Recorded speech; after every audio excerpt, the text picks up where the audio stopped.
en nuestro medio son más frecuentes porque los pacientes demoran mucho en la atención médica. Siguiente, por favor.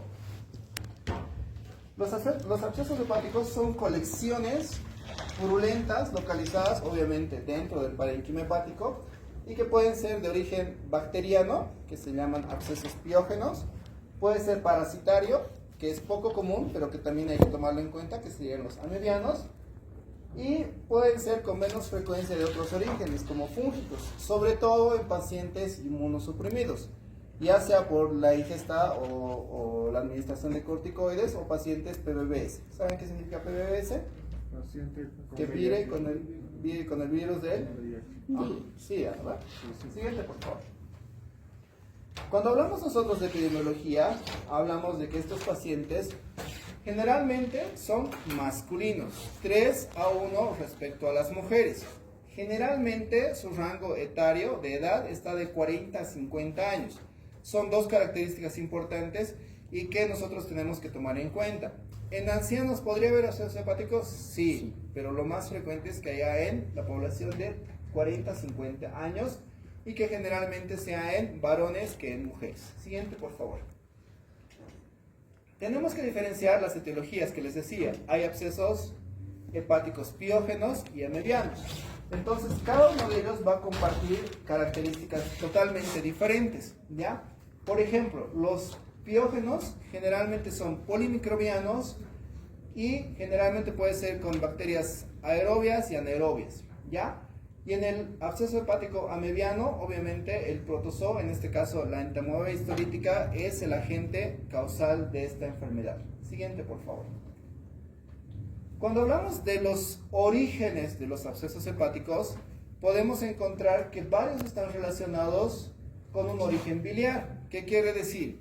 Que hay una patología en la vía biliar, ya sea principal o accesoria, que produzca el absceso hepático. Por ejemplo, la coledocolitiasis en nuestro medio, al ser un país prevalente de colelitiasis, la coledocolitiasis es una complicación de la colelitiasis que puede darnos una obstrucción de la vía biliar. Esa obstrucción de la vía biliar puede ocasionar una colangitis. Y esa colangitis, que es pus en la vía biliar, va a ocasionar que esa pus vaya hacia el hígado y se acumule en forma de abscesos, que generalmente son múltiples. Y en algunos casos pueden ser, digamos, súper diseminados, porque es por una contaminación directa del hígado como tal. ¿Los tumores podrían dar abscesos hepáticos? Sí, por el mismo mecanismo. Si hay un tumor que está invadiendo la vía biliar, esa vía biliar va a quedar obstruida. Si hay una vía biliar obstruida, igual puede haber el riesgo de colangitis, e igual puede haber el riesgo de un absceso hepático. Y las estenosis biliares, que pueden ser postquirúrgicas o por una alteración congénita, también podrían dar lo que es un absceso hepático por la obstrucción de la vía biliar, ¿no? Entonces, todas las causas que ocasionen obstrucción de la vía biliar pueden dar colangitis primero, sí. Luego abscesos hepáticos, también. Y un paciente con coledocolitiasis, con colangitis, con absceso hepático, es un paciente ya complicado que va a requerir un manejo multidisciplinario, bastante estancia hospitalaria, etcétera, etcétera, ¿no? El otro origen de los abscesos hepáticos es el origen portal. ¿Qué quiere decir? Patologías abdominales que drenen en el sistema porta. Por ejemplo, cuando hay apendicitis, ¿puede haber abscesos hepáticos en estadios avanzados? Sí. ¿Por qué? ¿Cuál es la irrigación del apéndice? ¿Quién recuerda? ¿Ya? ¿Ya? De la mesentérica superior, ¿no? ¿Y el drenaje venoso? Parecido, pero ¿dónde drena las venas del apéndice en este caso? Al sistema porta. Entonces, si drenan al sistema porta, ¿podrían ocasionar abscesos hepáticos? Sí. Entonces, es otra de las causas. ¿Las diverticulitis, que no son tan frecuentes en nuestro medio, podrían causarlas también? Sí. O la enfermedad inflamatoria intestinal, que tampoco es tan frecuente en nuestro medio, podría causarla también. Y hay un origen criptogénico de los abscesos. ¿Qué quiere decir? Que a veces, después de los estudios que hagamos, incluida una tomografía o una resonancia, a veces no logramos localizar el origen de los abscesos. Esos son los criptogénicos. Y se presentan hasta en un 20%, entonces no son nada despreciables. Pueden presentarse a veces y no sabemos de dónde son los abscesos, ¿ya? Siguiente, por favor. Cuando nosotros hablamos de los abscesos hepáticos, tenemos que tener en cuenta esa diferencia que les decía al principio, ¿no? Los piógenos y los amebianos. Los piógenos generalmente son de origen biliar o portal y generalmente son multifocales, o sea, varios abscesos en el hígado, ¿no? Y los abscesos amebianos generalmente son únicos, van a formar generalmente una necrosis y su líquido no va a ser ya pus como tal, sino va a ser, sí, un pus, pero en pasta de anchoas. ¿Qué quiere decir? Con presencia de detritus. Entonces, esa es una de las características. Amebianos no existen muchos, pero hay que tomarlos en cuenta en el momento de hacer el diagnóstico y el tratamiento de estos. Siguiente, por favor. Ahora vamos a hablar del absceso hepático piógeno solamente, que es uno de los abscesos más frecuentes en nuestro medio y que, como decíamos, su causa es por diseminación biliar o diseminación hematógena de órganos abdominales que compartan el riego portal. ¿Ya? Siguiente, por favor. Un absceso hepático piógeno generalmente se ve de esta característica. Hay un absceso central generalmente y múltiples abscesos satélites. Cuando hay múltiples, ¿qué decíamos que es? Piógeno. Cuando es único es amebiano. Amebiano. Ok, entonces una característica del piógeno es que es múltiple. Siguiente, por favor. Para eso vamos a hacer la revisión de UpToDate, que siempre nos da datos actualizados y precisos. Siguiente, por favor. Los abscesos hepáticos son los abscesos viscerales más comunes. Como les decía, generalmente son más en varones que en mujeres, ¿ya? Y que generalmente van a ser una incidencia de 2 a 3 casos por 100.000 personas, ¿ya? Siguiente, por favor. Perdón, esa incidencia puede aumentar en nuestro medio debido a que una de las patologías que más lleva abscesos hepáticos es la colangitis. En nuestro medio los pacientes no se tratan rápido, por lo tanto, siempre tienen complicaciones con la obstrucción de la vía biliar y de esos pueden desarrollar colangitis. O pacientes, en Estados Unidos, por ejemplo, si un paciente tiene apendicitis, a las 6 horas ya va a estar operado, ¿no ves? En nuestro medio, a los 2 días va a estar en el Yatiri, al tercer día va a estar en la farmacia, al cuarto día va a estar con los remedios de la vecina, al quinto día va a estar entre decidir operarse o no, entonces generalmente llegan a peritonitis. ¿Y estos pacientes pueden tener abscesos hepáticos adjuntos? Sí. Por eso la incidencia puede aumentar un poco en nuestro medio. Lamentablemente no hay estudios en nuestro medio que nos diga la incidencia real de los abscesos hepáticos, pero puede aumentar. ¿Ya? Siguiente, por favor. Hay factores que pueden estar asociados a los abscesos hepáticos. Estos pueden ser la diabetes mellitus, la pancreatitis o enfermedades hepatobilipancreáticas. En pacientes que tienen trasplante hepático o medicación, ¿no? Pueden también tener varios factores de riesgo y la prevalencia por la geografía. En este caso, en nuestro medio hay más abscesos hepáticos piógenos, por lo que les he dicho, ¿no? Por las patologías avanzadas que tenemos. Siguiente, por favor. Y cuando hablamos de la microbiología, como les he dicho, generalmente son polimicrobianos, pueden haber bacilos gram negativos, estreptococos y anaerobios. El problema de los anaerobios, ¿cuál es? Cuando llevaban microbiología, los medios de cultivo casi todos eran para aerobios, ¿no? ¿Cuáles medios de cultivo existen para anaerobios? ¿Ves? Empezando de eso, es de que es más difícil el diagnóstico de anaerobios, porque ni siquiera sabemos el medio para hacer el cultivo adecuado de estos gérmenes, ¿no? Entonces, la incidencia real de estos gérmenes es subdiagnosticada, o sea, infradiagnosticada. ¿Qué quiere decir? Deben haber más abscesos hepáticos que compartan gram negativos, gram positivos, anaerobios y aerobios, ¿ya? En este caso, cuando ya vamos a hablar de la medicación, tenemos que dar medicación para los dos, para los aerobios y para los anaerobios. ¿Por qué? Los anaerobios están subdiagnosticados. ¿Ya? Siguiente, por favor. Siguiente. Cuando hablamos de manifestaciones clínicas, pues una de las cosas más importantes y por lo que acuden los pacientes a la consulta de emergencia sobre todo es por dolor. Si un paciente en nuestro medio no tiene dolor, no acude a la consulta. Por más de que se esté muriendo por otras cosas, si no tiene dolor, puede aguantar todavía, dicen, ¿no? Aguanta todavía, ¿no?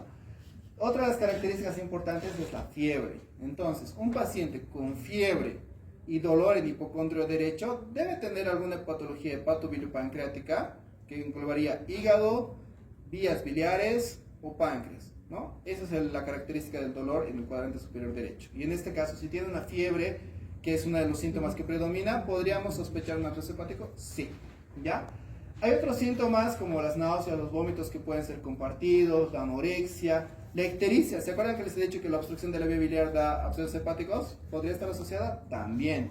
La pérdida de peso y el malestar general que pueden tener los pacientes, ¿no? Algunos pacientes al examen físico pueden tener hepatomegalia, que puede significar la presencia de un absceso hepático, sí, pero usualmente el diagnóstico es más por imágenes. La sospecha clínica nos ayuda a orientarnos en lo que el paciente puede estar cursando. Siguiente, por favor.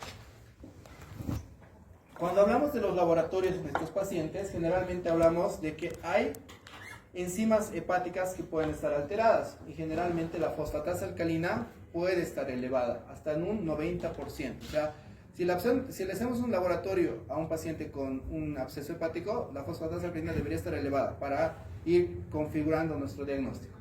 Las bilirrubinas pueden estar elevadas por lo mismo que les decía, ¿no? Por la colangitis que puede estar cursando el paciente. Y algunos pueden cruzar, obviamente, con leucocitosis, que sería algo importante, pues estamos hablando de una infección, debe haber leucocitosis mínimo, ¿no? Un PCR elevado también podría ser. Y en los hallazgos de imágenes podemos hablar, por ejemplo, de la elevación del diafragma, que sería esta, ¿no? Este elevado del diafragma derecho, o derrame pleural. ¿Por qué una patología abdominal podría causar repercusión pleural? ¿Cuál sería el mecanismo? Afectación al diafragma. Afectación primero al diafragma o ¿Qué característica tiene el diafragma en su configuración anatómica? ¿Es un músculo? Sí, ¿no ves? Sí. Pero que tiene poros, y esos poros se comunican entre la cavidad abdominal y la cavidad pleural. Por eso es que una enfermedad abdominal puede, sobre todo si es infecciosa, ¿puede irse a la cavidad pleural? Sí, y al revés. Una enfermedad pleural se puede ir a la cavidad abdominal también, ¿ya? Mañana vamos a hablar, por ejemplo, de parasitosis, y en algunas parasitosis, como en los quistes hidatídicos, pueden compartirse los dos por el mismo mecanismo, ¿ya? Siguiente, por favor. Ya se va al final.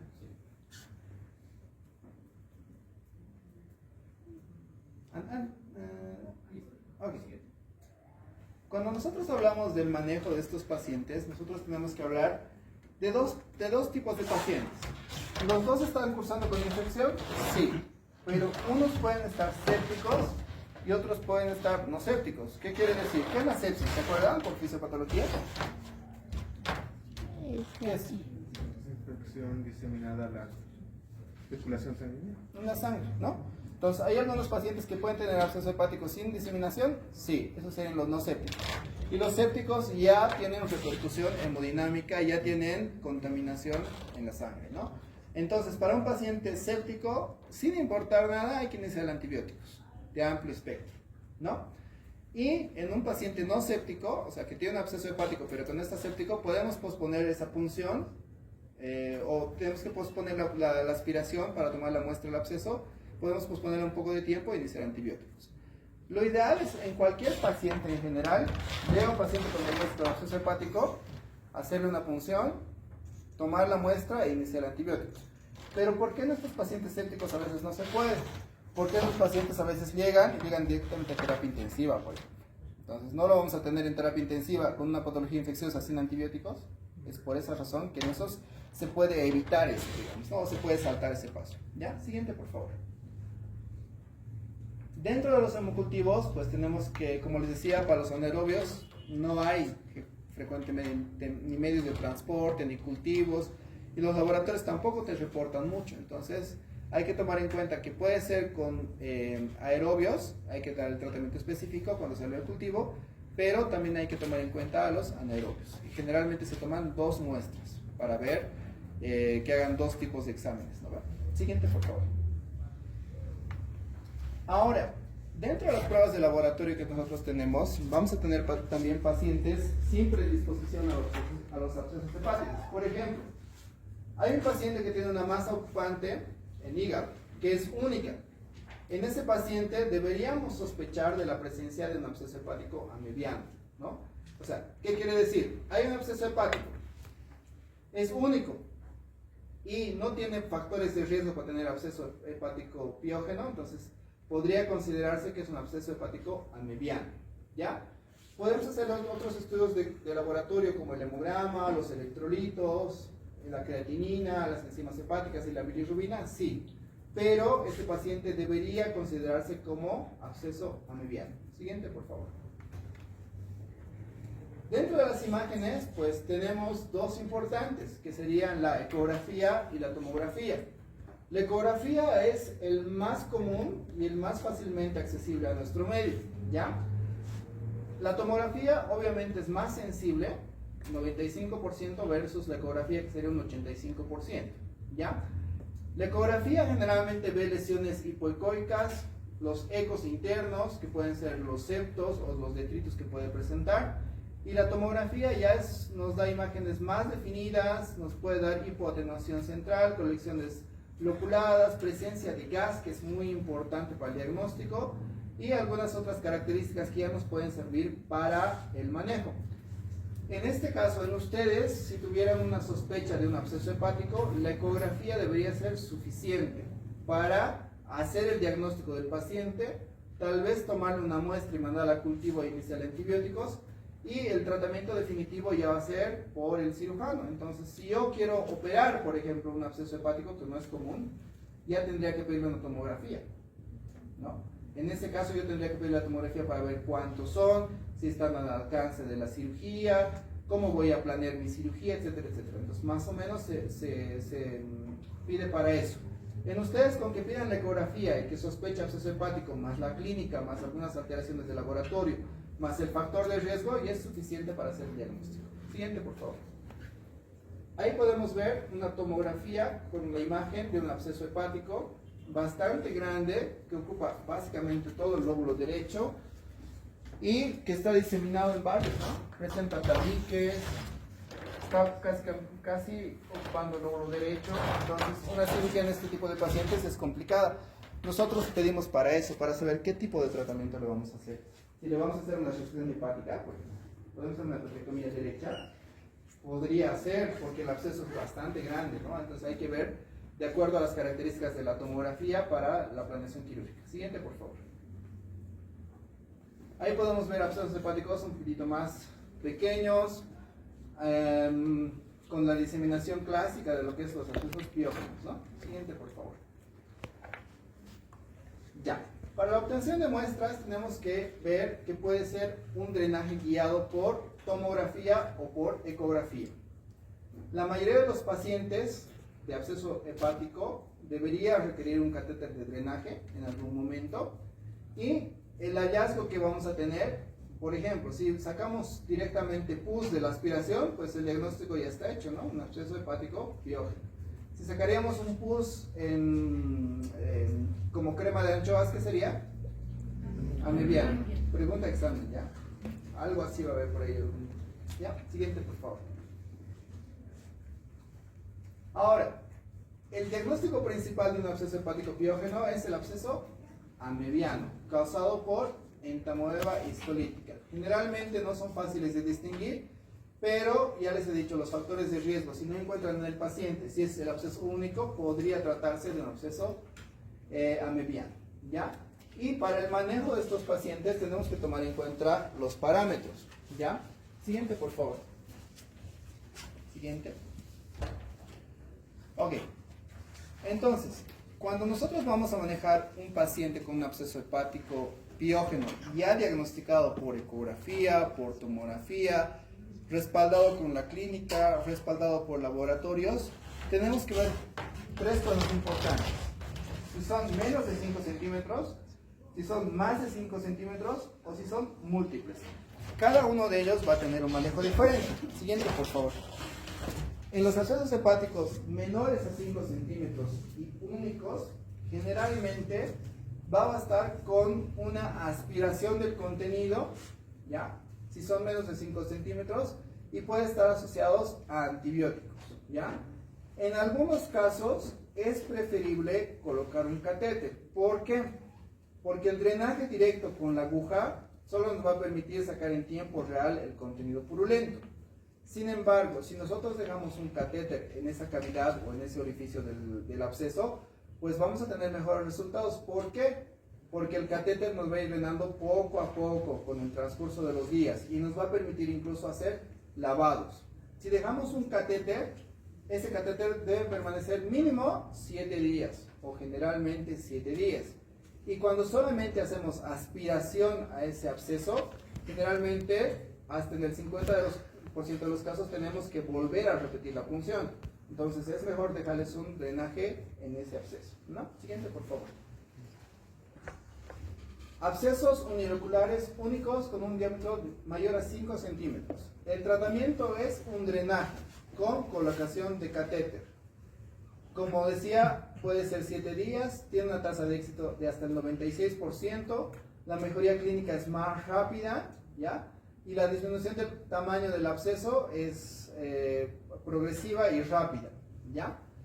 Estos pacientes generalmente deben tener la colocación del catéter más la instalación del tratamiento antibiótico, ¿ya?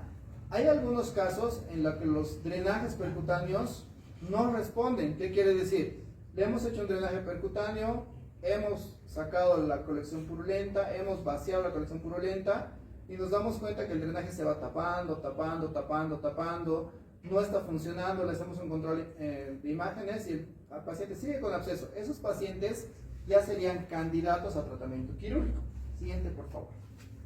Entonces, en esos pacientes que no han respondido al tratamiento con drenaje percutáneo o en pacientes que tienen abscesos múltiples o multiloculados, una de las alternativas más importantes sería el drenaje quirúrgico. Podría ser abierto o laparoscópico, ¿ya? En algún caso, por ejemplo, en un paciente que está en terapia intensiva, que tiene comorbilidades, es diabético, toma corticoides, está con insuficiencia renal, no puede salir de la terapia intensiva porque está con ventilación a presión positiva, etcétera, etcétera. ¿Podríamos considerar un drenaje percutáneo en este tipo de pacientes? Sí, para tratar de al menos vaciar un poco esa cavidad. En los otros, ya, si es un absceso multiloculado y múltiple, pues el drenaje laparoscópico sería una buena alternativa. ¿Ya? Siguiente, por favor. Ahora, antes no se hacía laparoscópicos, solamente se hacían abiertos. ¿Cuáles son las diferencias? ¿Cuál es el versus entre los dos? Generalmente el laparoscópico es el que se usa actualmente, ¿ya? Puede permitir la exploración completa de la cavidad en busca de la fuente primaria. Por ejemplo, si tenemos una apendicitis y tenemos un absceso hepático, ¿los dos podemos tratar por laparoscopía? Sí, fácilmente, ¿no? Pero imagínense, tenemos una peritonitis por apendicitis. Si tenemos un absceso hepático, tendremos que hacer una incisión desde el apéndice sifoides hasta la sínfisis del pubis, ¿no ve? Porque tenemos que explorar los dos, tenemos que tratar las dos causas. Entonces, ¿es preferible el laparoscópico? Sí. ¿Nos permite hacer un lavado y debilitación directa de los tabiques o de los lóbulos que tenga este absceso? Sí, ¿ya? Y la cirugía abierta está reservada para pacientes con inestabilidad hemodinámica grave, con abscesos gigantes, que no puedan ser accesibles por la laparoscopía. Por ejemplo, ¿se acuerdan que les he dicho que la tomografía le pedíamos para ver qué le vamos a hacer al paciente, ¿no ves? Si es un absceso anterior por la laparoscopía, súper, lo resolvemos por vía anterior. Pero si el absceso está en lóbulos posteriores por la laparoscopía, es muy difícil. Entonces, en esos casos, en los que ya no hay posibilidades de vía laparoscópica, tenemos que optar por el tratamiento de drenaje abierto. Siguiente, por favor. Ahora, ¿cuáles son los pasos críticos para hacer ese drenaje? Ya sea por vía abierta o por vía laparoscópica. Si tenemos un absceso hepático, ¿no? Si está contenido y no está roto en la cavidad, lo primero que tenemos que hacer es crear un espacio de cobertura de ese absceso. ¿Qué quiere decir? Como aquí le ponemos compresitas arriba, abajo, mediales, superiores, etc. O sea, tratamos de lograr como una especie de aislamiento de ese absceso o de ese hígado, por ejemplo, ¿no? Una vez logrando ese aislamiento de ese hígado con compresas, nosotros podemos hacer la localización del absceso. ¿Puedes ir atrás un poquitito? Hasta la imagen del hígado grandota. Más.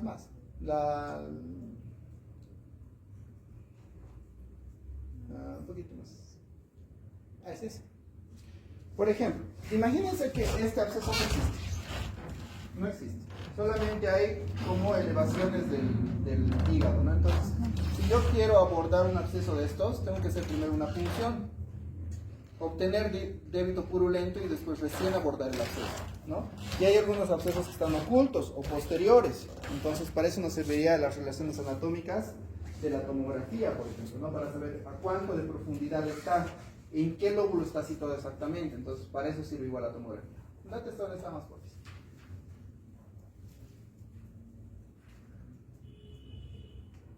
Más. Nada más. Ahí. Entonces hacemos la localización con la aspiración, con la aguja, ¿ya? Luego hacemos la incisión, que puede ser la hepatectomía, si es que el absceso está profundo, o directamente la incisión sobre el absceso. Siempre deben liberarse los tabiques internos, porque si le estamos haciendo cirugía es porque el absceso era muy complicado, ¿no ven? Entonces tiene tabiques internos, tiene separación o varias bolsas purulentas, entonces nosotros debemos hacer la liberación. Por vía abierta se hace con el dedito, ¿no? El cirujano entra con el dedo al absceso y trata de liberar todos esos tabiques que puedan haber. Y en vía laparoscópica también se puede hacer con pinzas o con la aspiración incluso, ¿no? El cuarto paso es un lavado exhaustivo de la cavidad del absceso con solución salina hasta obtener un débito claro. Y el quinto paso, uno de los más importantes, es dejar un drenaje. Los libros, la literatura sugieren hacer un drenaje tipo Jackson Pratt. Sin embargo, en nuestro medio no son tan accesibles, por lo tanto nosotros usamos más drenajes tubulares gruesos que nos permitan el drenaje de estas colecciones. Siguiente, por favor. En los antibióticos, ¿se acuerdan que les he dicho que un absceso, un drenaje de absceso, ya sea por punción, por drenaje percutáneo, por vía laparoscópica o por vía abierta, debe ir acompañado de tratamiento antibiótico? Generalmente son antibióticos parenterales de amplio espectro. Deberían hacerse primero la aspiración y luego recién el inicio de antibióticos, y hemos dicho cuál es la recepción en algún momento, ¿ya? Y tratar estreptococos, bacilos gram negativos y anaerobios. Y si hubiera alguna ligera sospecha de enfermedad histolítica, también hacer el tratamiento antiparasitario, ¿ya? Siguiente, por favor. Los antibióticos deben durar por un tiempo prolongado. Por ejemplo, en pacientes que se ha hecho un drenaje, pero el drenaje es incompleto, se pueden recibir hasta 4 a 6 semanas de terapia endovenosa y se deben completar cursos de laboratorio de antibióticos por vía oral de forma prolongada, ¿ya? Entonces, los antibióticos son una de las cosas más importantes de los abscesos hepáticos y su duración puede ser larga.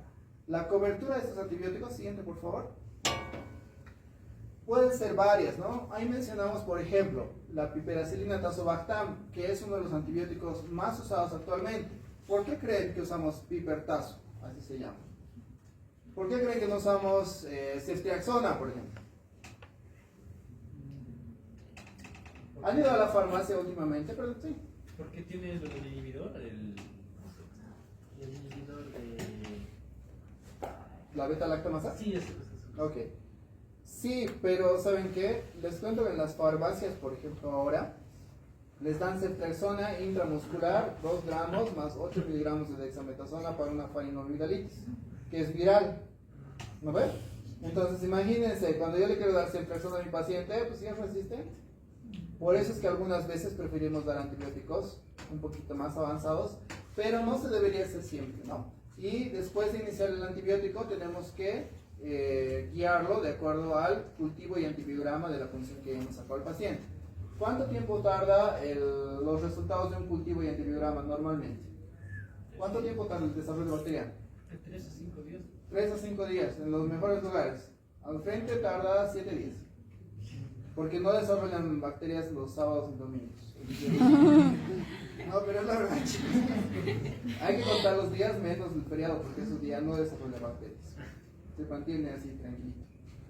Entonces, imagínense un paciente con absceso hepático que está en terapia intensiva. Tenemos que iniciar sí o sí antibióticos empíricos y llega el resultado del cultivo de antibiograma y ver si rotamos antibióticos o no. Siguiente, por favor.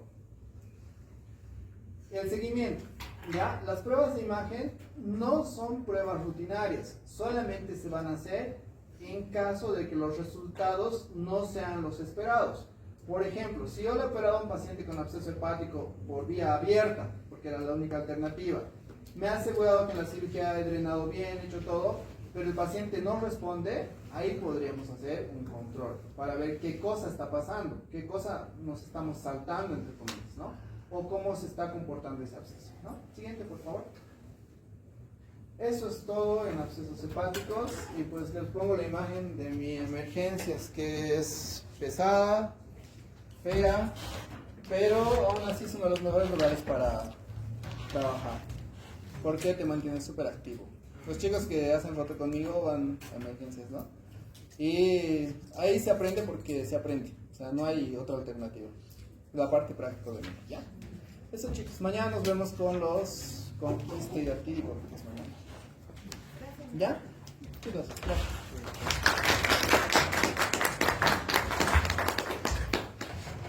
Nos hemos pasado el tiempo, ¿no?